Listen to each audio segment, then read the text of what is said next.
It's an impossibility. It means you become a positive person for the rest of your life. Why? Because how is Christ going to fail? Did he ever fail? No, he couldn't fail. He couldn't fail in anything. I mean, when he called Lazarus, come on out of the tomb, you know, was he scratching, I wonder if he's going to come? Yeah, I don't think so. He knew what he was doing.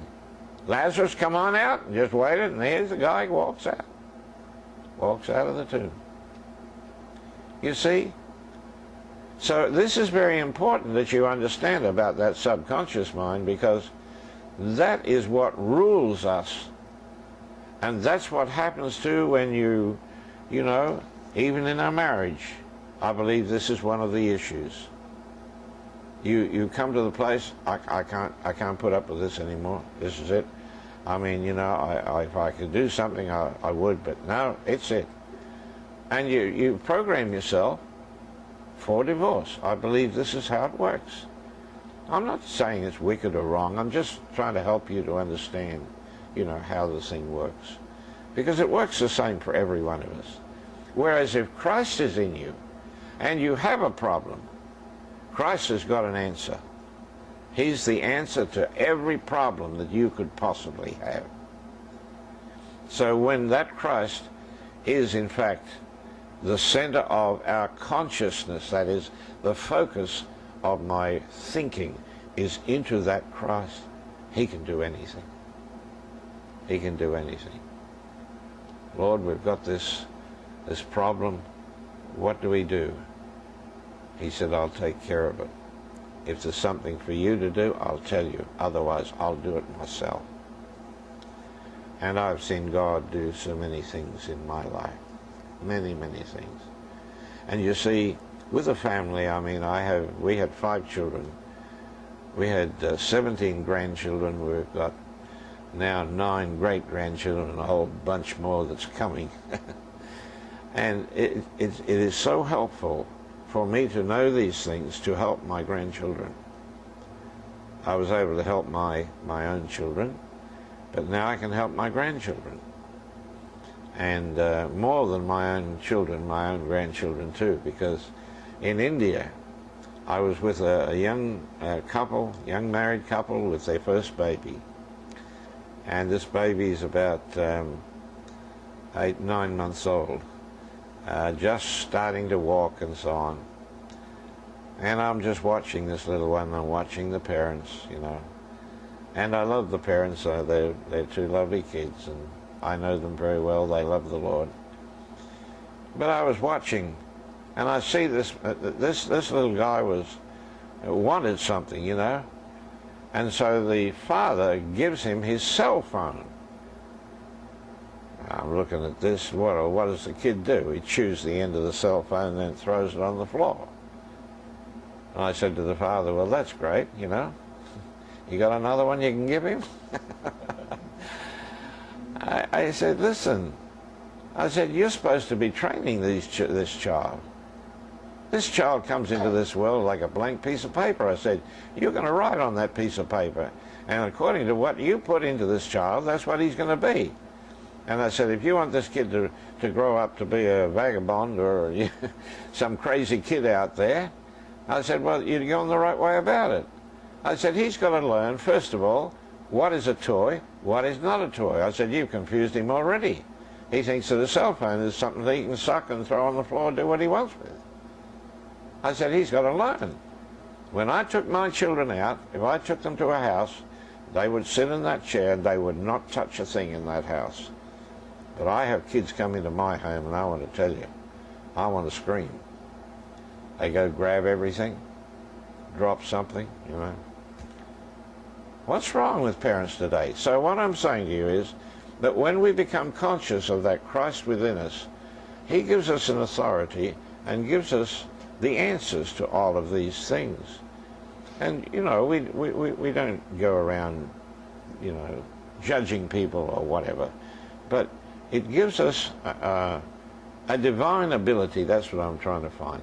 It gives us a divine ability in our lives. Our life is different. We are new creation in Christ Jesus. That's what we become. The old passes away, and behold, everything is new. This is the Christian life. Anything less than this is not the Christian life. It's just religion. And religion doesn't change anything. Changes nothing. Nothing at all. Of course, people believe they're going to go to heaven when they die. Well, the fact is, of course, there is no alternative to that, so I don't get too worried about that. Because when a person dies, that spirit returns back to God. That's it. So there's nowhere else to go. Okay. Well, now let's go. Quickly, let's put this together. Verse 2. This is chapter 5, verse 2. In this body, he said, we groan, earnestly desiring to put on our house from heaven.